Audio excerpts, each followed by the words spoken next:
Ladies and gentlemen, the website is done.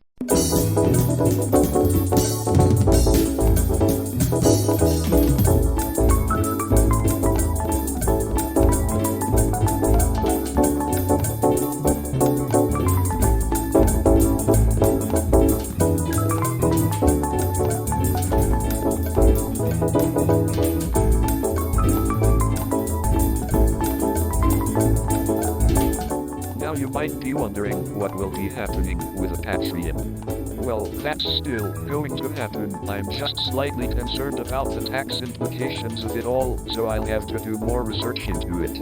Also, I'm aware that the website is pretty barren right now and that there are some small issues. I'll fix those over the next few weeks. Link to the website is in the description. I'll also be live streaming a goodbye Windows destruction either later today or on Monday.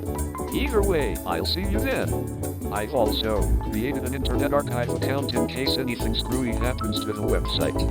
Thanks y'all for being here this entire ride, but now it's time to go forward to greater things like 20-stage pipelines and inefficient noodle cooking. See you there!